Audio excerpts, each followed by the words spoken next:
Thank you, Linda Jo. As she mentioned, she is a fellow alum of Edinburgh University, and so we also want to thank you for having us. This has been such a wonderful opportunity, so great event. Thank you once again. Everyone give a round of applause. Okay. So today what I want to talk with all of you about is understanding recruiting and managing Millennials and Generation IY. And for a lot of folks, Generation IY might be a term that you have not heard of, and so we'll be defining that a little bit for you as well today. So I want to start off with a stereotype. Okay, this was the cover of Time magazine not too long ago. Does anyone recognize this cover? This came out probably about 2 or 3 years ago. So for a lot of millennials, they find that and I am a millennial, I should start off by saying that.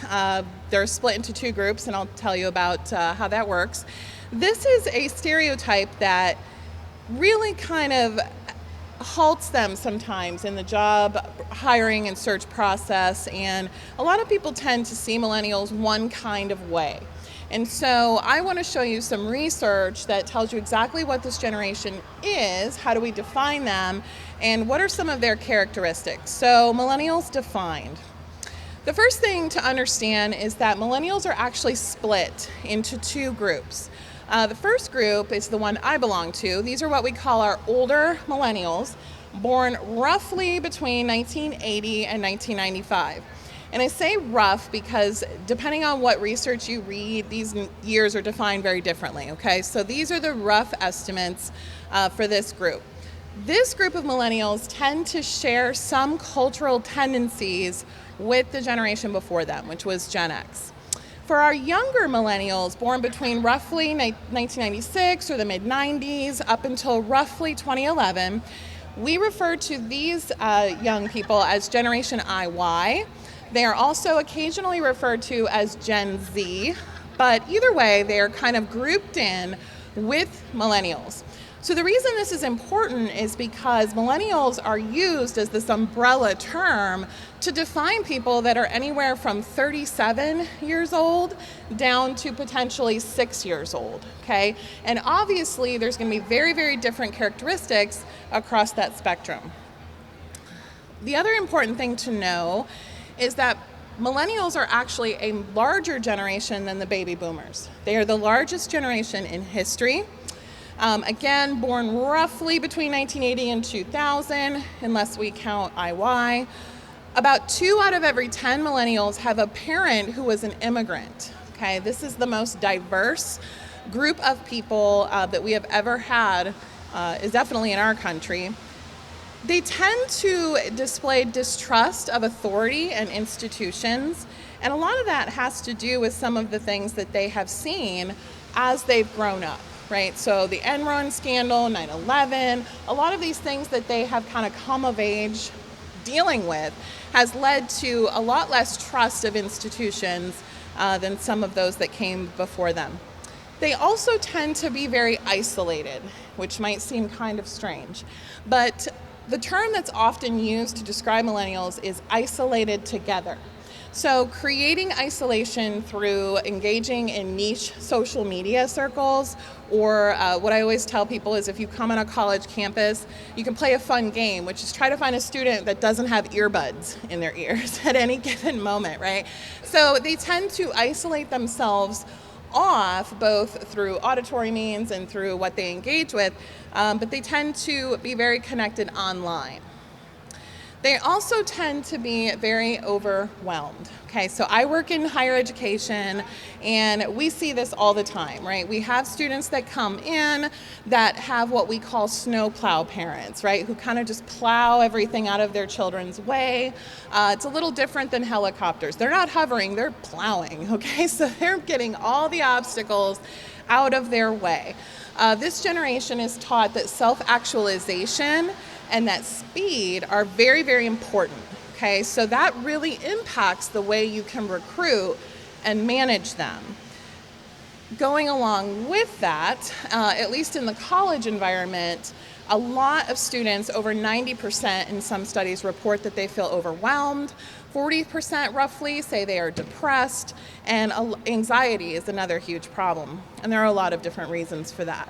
This cartoon kind of illustrates one of those reasons. So it says, you get 5 minutes between soccer and piano. What do you do with all that free time, right? So we have a generation of students who are very, very micromanaged by parents who want to set them up for success when they get to college. They're also extremely connected. And this is really the main differentiating factor between those two groups that I mentioned earlier. The younger group are what we call digital natives. Okay, so they have never lived in a time without internet. It is very much a part of their lives. If something is not shared digitally, it's almost as though it didn't happen. And that is a very different way of thinking about our lives than other generations prior to them. So I always tell managers, one of the common complaints I get is that they need to get off their phones, right? The millennials are on their phones a lot. And I tell them that, telling them that they shouldn't be on Facebook or Twitter or whatever it may be is sort of like telling you that you shouldn't be able to schedule a doctor's appointment during office hours, right? It just seems kind of ludicrous because to them, that's just part of their lives, okay? And that's an area of misunderstanding. The other thing that millennials tend to experience is a high level of career stress. So we know that freshmen who start college now, roughly 3 out of every 10 of those freshmen are going to work in jobs that don't exist now. So when they graduate, they're going to work in a job that may not exist. Okay? So from a career development perspective, it becomes more of a challenge to try and funnel them in to the right career path. 1 out of every 4 freshmen won't graduate. Okay, $35,000 is the average amount of debt that is now carried in this country by college graduates. That number has increased by $10,000 just in the last 5 years. 40% of freshmen change their major, and only half are employed 6 months post-graduation.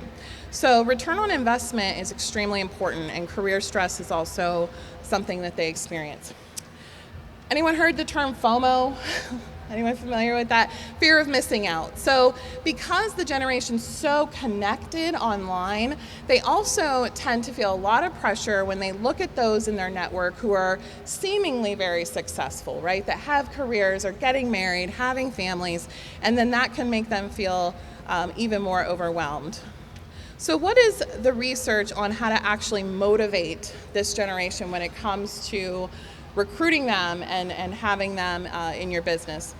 Salary is actually not the primary motivating factor for this generation, which seems a little unusual because we talked about school debt.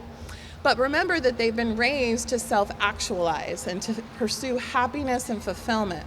So while salary is a motivator, it's not the primary motivator. Instead, millennials report in all of the research that they need to feel meaningfully connected to their work.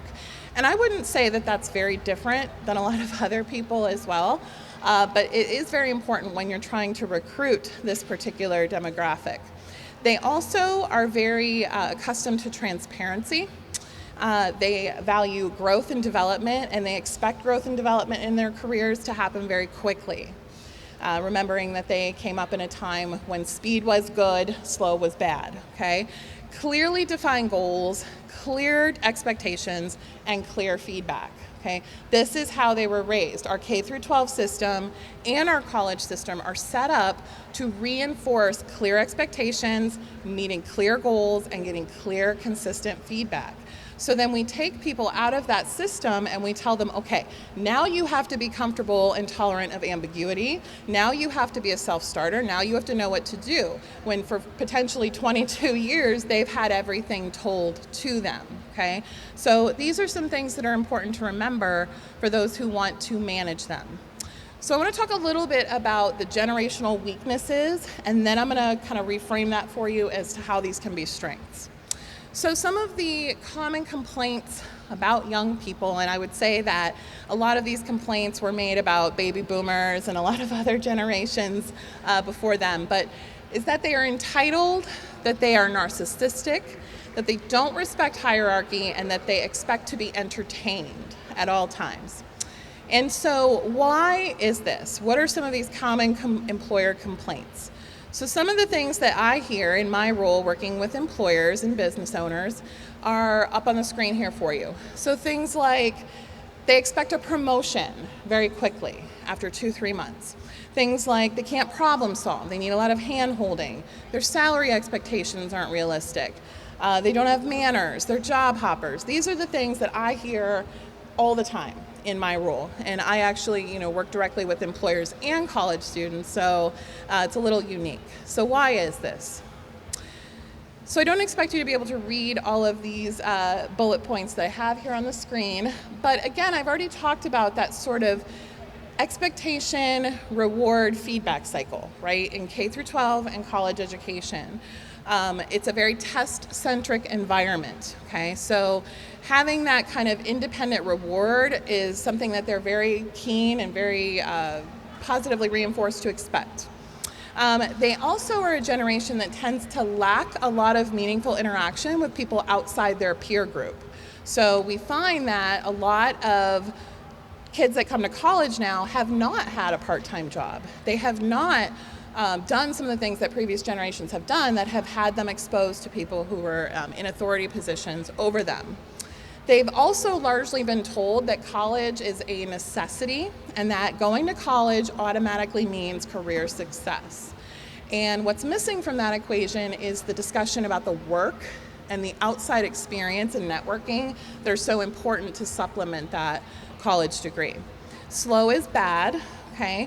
The other thing with this generation is that they don't have clear distinctions between work time and personal time, right? It's all kind of blended together 24/7. They're connected all the time, as are people who are not millennials. We're all on our phones checking our email at 10 o'clock at night, responding to emails, right? So, that clear kind of division isn't really there anymore. The other thing to remember, and this kind of goes back to the snowplow kind of comparison that I made earlier. Removing barriers for children often leads to them not developing some critical coping skills, or what we call grit. There's a whole movement right now in education around grit, and it's actually led by Angela Duckworth out of the University of Pennsylvania, the Grit Lab. If you want to look that up, it's fascinating work. But that is something that we're also seeing, is that those coping skills aren't being developed the same way that they may have been developed in previous generations. Lastly, learning. Okay, so one of the things that I contend with really frequently is that business owners or hiring managers may expect the college graduate to come in with everything they need to know. And the fact is that research tells us that approximately 70% of our learning in our career happens on the job. It does not happen in college, right? So having that expectation can make things very difficult for both you and the people who are going to come work for you. And so making sure that you're engaging your new professionals is really, really important. So we talked a little bit about some of the bad stereotypes. So what are the good ones? The good news is that this generation tends to be very intolerant of injustice, kind of that rat race mentality of the 80s, and so that doesn't really resonate with them. It doesn't really jive with them, okay? They're very equality-minded. They're very group-oriented, okay? So they tend to be very collaborative and enjoy working with others. They're resourceful, and they do tend to be very creative. So some of the strengths, according to research, this is the most educated generation in history. They are, as I mentioned, collaborative and team-oriented. They are digital natives, right? So they're very comfortable navigating digital environments, which is extremely important. I know even being here, I've talked to so many companies that are really living their business lives online, right? So having that is really important. And they are very open and transparent, so that's another thing that can be very beneficial. The reason that these are beneficial factors is that we are now entering what sociologists and organizational psychologists call the fourth industrial revolution. So this is where we are turning into a knowledge economy. Okay, so you're no longer going to necessarily advance your business through muscle as much as you are through your comfort with technology and advanced technological and digital skills. Okay, so the most successful organizations are those that are going to be learning organizations, embrace ambiguity, embrace professional development, and stay very, very current. Millennials being comfortable with all of those sorts of environments can really help transform and move your company forward. And again, because they are the largest generation in history, they are going to dramatically change the working environment, just like baby boomers did before them. So now that I've hopefully helped you understand millennials and how they're defined, I'm going to talk a little bit about some strategies that you can use to attract new talent and actually recruit them. Maybe. Let's do this. Okay. So the number one thing that you need to be thinking about if you are a small business owner, in addition to marketing your company, is also engaging in social media to attract new talent to your company. Be responsive and engaging in your social media. So I've worked with a lot of employers who create a Twitter and they're very excited, but then they don't actually engage with their Twitter and they don't respond to people when they tweet them. So you have to think of this as a 24/7 responsibility. So not only for your brand awareness and your marketing, but also for your talent and your recruiting efforts. Being very active, being very authentic, being very friendly, and having original content. These are all really, really important factors because millennials can sniff out inauthenticity very, very quickly because they are digital natives. This is a space that they live in all the time. Approximately 67% of first-time job seekers, so this would be this college-educated demographic, do use social media in their job search. Okay, I actually teach a career preparation seminar to business students, and they tell me this all the time when I talk to them about job searching. They're going online, they're going on Instagram because they want to know what the company is all about. They want to know what that company is like. So they're going online and they're looking at that social media. So if you don't have a robust presence there, you're potentially missing out on some top talent who can really help your company. And 89% are using their mobile device to job search. So again, if you don't have a mobile-friendly website, if you don't have a web presence, and if you're not interacting with Handshake and some of these other platforms to really reach out to this demographic, you're missing the boat with a huge population of people. Having a brand is extraordinarily important, just as important for recruiting as it is for marketing your company. So knowing why you exist and being able to communicate why you exist and why you are in your business to the people who could potentially work for you is extremely important. Remembering that young people need to feel meaningfully connected to the work that they do. So if you don't know why you do what you do, you can't expect people to want to come and help you be successful because they can't buy into your vision either. Okay? So connect to the meaning of why you're in business and be able to articulate that to the people that could potentially work for you. The other thing that's really important to remember is that for approximately the last decade, we've been in an employer's market, meaning that there were far more candidates available than jobs. Okay? We are starting to see that shift. Okay, the National Association of Colleges and Employers measures this every year, and just from 2015 to 2016, we saw a 6% drop in the number of new college graduates who were unemployed. That's pretty significant. So that shift means that there's going to be an increased need for you to sell yourself to potential candidates, right? Just like the candidates have to sell themselves to you. So my advice to you is to not create sort of needless barriers to employment or to internships with your company. So if you have very redundant application processes, that is something that is really going to hurt you in the long run. Okay, so if you are at an event like this, or you're going to a career fair and you're talking with potential candidates, it's really great to be able to leverage that experience in the moment you're having it, rather than say, oh, okay, this is great, go apply online. Go apply online, right? Because then you're really missing out on that opportunity to build that relationship with them. The other thing is that, candidates really look at the 360 when they're considering opportunities. So if you are a small business or a new business and you can't necessarily offer a really high salary, then that's fine, but you can make that up in other sorts of perks, basics, promises, and we can talk a little bit about what that looks like. The other thing is that you really need to be treating your job candidates or potential job candidates with a high level of respect. This is a very, very vocal generation. So if they have a really negative experience with you or with the interview process, they will go online and they will write a review about it. So companies like Glassdoor have really great online resources where you can go and research what it's like to interview with a company. So if you want to make sure, you do want to make sure that everything someone says about your company is above board and positive. Really good example of this is that I had a career fair on our campus probably about a month ago. And we also invited a large group of high school students who were visiting campus and wanted to know more about the Edinboro experience. So I said, bring them on down, have them see the employers that we're bringing here so they can kind of get a feel for it. And one of the high school students' mothers serves on a board with me, and later in the week she shared with me that her daughter was in tears because she approached a table and the woman said to her, it was a hospital, and the woman said, hold on, are you one of those high school kids? And she said, yeah, and she was like, don't even bother. Okay, and it was so embarrassing this girl is 15 years old, right? It was so embarrassing to her that she was in tears. She told her mother, who told everyone else, it got back to me, that employer will not be back on our campus, right? And how many other people are they going to tell about that experience? So be open-minded about the kind of interactions that you have with all people, because even though they may not seem like your direct client or your direct prospect, they could know someone who is.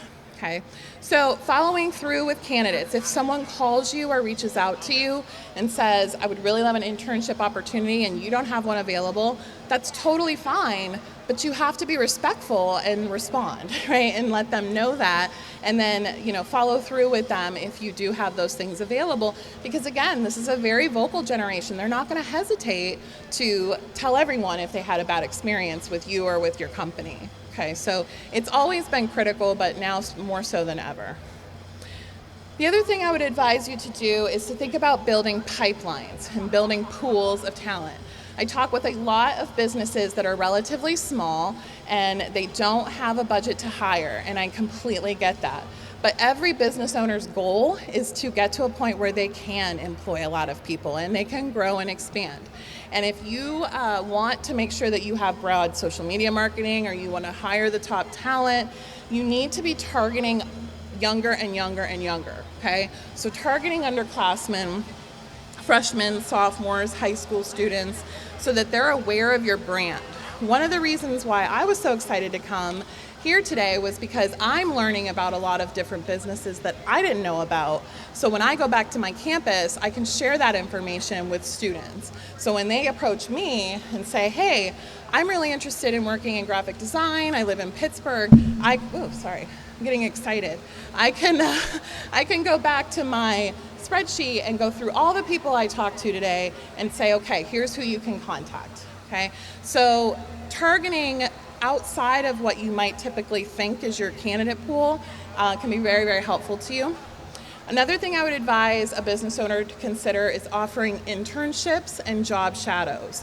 And you can do this for high school students. You can offer internships. Most high schools are starting to really increase the use of internships with their students.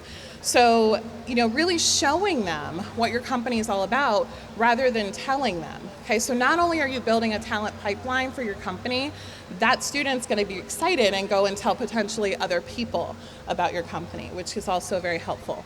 And then lastly, LinkedIn recruiting. So LinkedIn is getting better and better when it comes to recruiting talent. And for job seekers, it's getting amazing, right? You can actually indicate that you're open to opportunities privately without anyone knowing other than those recruiters. So getting on LinkedIn, engaging with content, recruiting talent, this is a really good way to recruit passive talent, okay? So how do you actually manage and retain millennials? The fact is, hiring is expensive. Hiring and training is very, very costly. The average to replace a millennial employee is approximately $20,000. Okay, so that factors in the lost productivity for training, the cost of posting a job, and the cost of having to pay your next candidate more due to wage inflation. So you really want to make sure that you're onboarding and training people appropriately to help retain them. One of the things that millennials respond really, really well to is structure. They like to be told, this is what I expect of you. They like to have it very clearly laid out because that is how they've been raised. In the K through 12 and the higher ed system, everything is very, very explicit. This is what we want from you. So if you can mirror that experience with them, they're going to respond very well to that, okay? Working together to set goals and provide feedback regularly is also very important. This is probably one of the biggest differences between baby boomers and older Gen Xers and younger people. Most of the people I know who have a lot of experience, who are seasoned, would say, I don't want to hear it, I'll see you during my annual review, right? Like, they're good with that. But younger people need that a lot more frequently. They want to know if they're doing a good job. They want to know if they're doing a bad job. Okay, so you have to be consistent and frequent with that. Daily, weekly, whatever you can do is a smart way to do it as long as it's frequent. Being very transparent and very, very clear about your expectations. So assume nothing, okay? Don't assume that your new young college graduate employee knows what to wear to work. Don't assume that they know not to walk into the CEO's office and tell them their grand idea. Okay, because they may not know that. So you want to be very clear about those sorts of things up front. And then I would also say providing very clear expectations about your policies with respect to promotions. So if you can tell someone up front, hey, yeah, we'd love to have you grow with our company. We generally don't like to promote someone until they've been with us about a year. That's going to be a really good thing to tell them. So then you don't run into that issue of after 2 months, they're expecting that promotion. So retraining millennials, again, the important thing to know is that the statistics tell us that millennials change jobs about every 2 to 3 years on average. And by the time they reach 40, they will have had 7 different careers. This is a huge, huge change in the way we're approaching job management and workforce development. 60% of candidates in this age range are open to new possibilities, which means they're passive candidates, which means other companies are trying to recruit them away from you. So retaining them is something that you have to be very, very intentional about because they're not as loyal to institutions as previous or older generations. They're not going to feel bad about jumping ship and taking another opportunity, right? If it's there, they'll take it.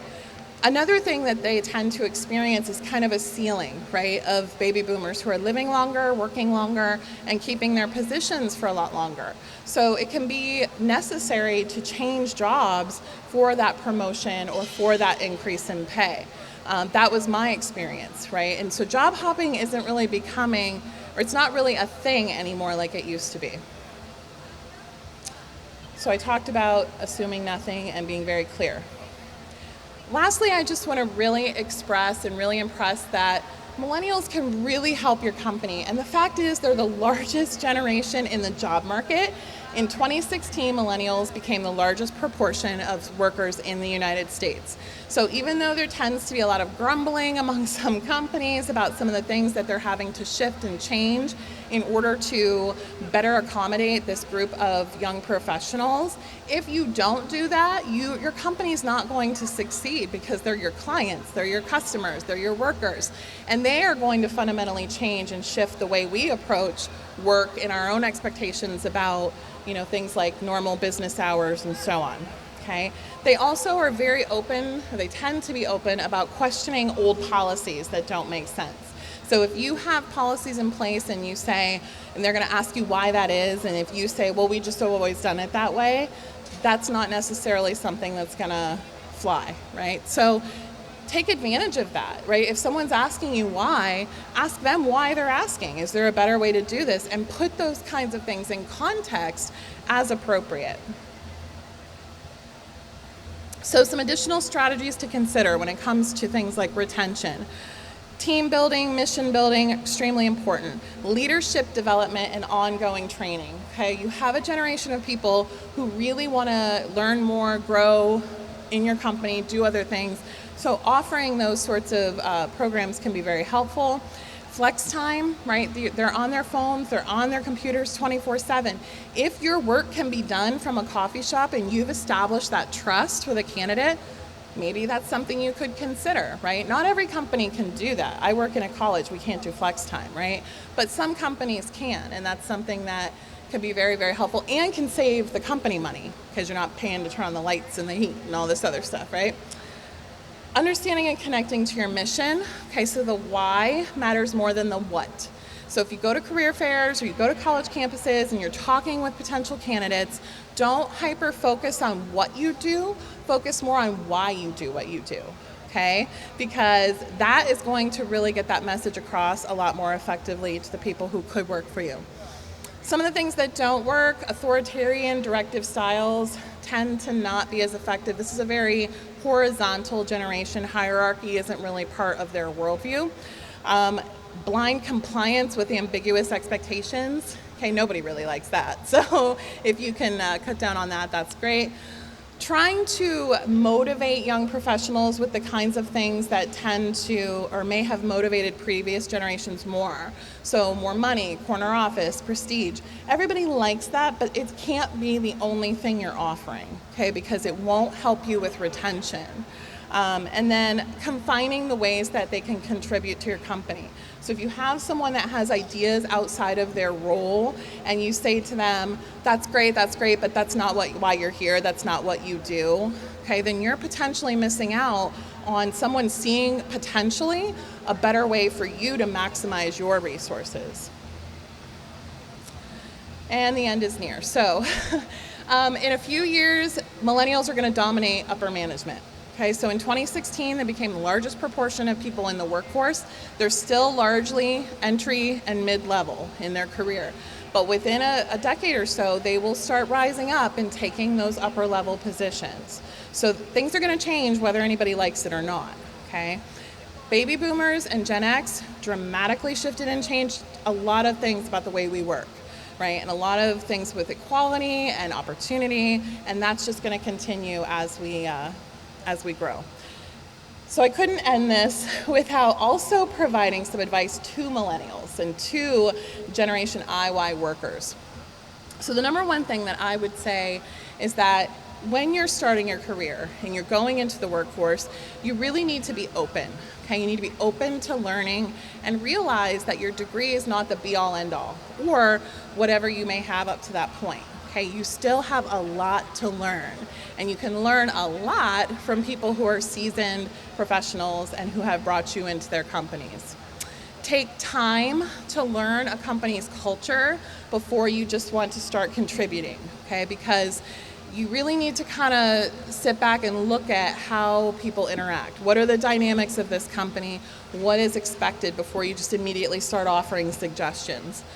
Be very mindful of your manners and the hierarchy that does exist, okay? So even if it doesn't make sense to you, take some time to kind of recognize it and be mindful of it before you start just making actions or taking actions. Ask questions, okay, before you start offering advice. Be willing to prove yourself before asking for benefits and perks. So I mentioned flex time. Flex time is a great perk for a lot of companies, but sometimes a company has to build trust in you before they're comfortable letting you work from home, okay? So recognize that. And then lastly, ask before using technology on the job. So if you're gonna use your phone or you're gonna use your laptop and that's very natural to you, just ask. Hey, are we allowed to use our phones here? Because I see companies here that would be like, absolutely, that's what we do. We want you on your phone.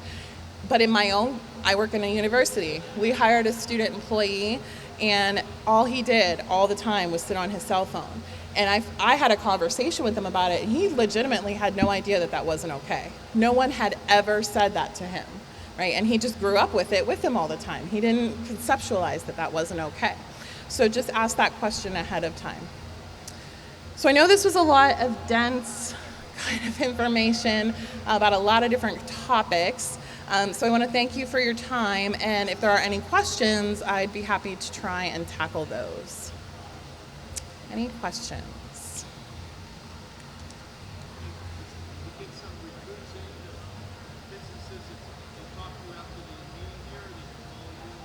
Oh, yeah. So the question was, Any questions for me after today, how to reach me? Was that the question? Absolutely. So email, phone, website.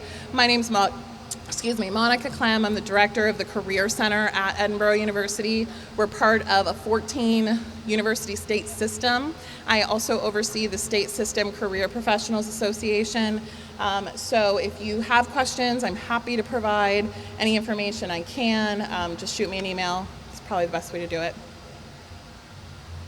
The last piece of advice I'll offer for those of you who might have children who are approaching their college search, I talk with a lot of different stakeholders in this process. When you're going to colleges and when you're going to campuses and you're doing these things, ask those colleges about things like career development. What kinds of professional development programs and resources are offered?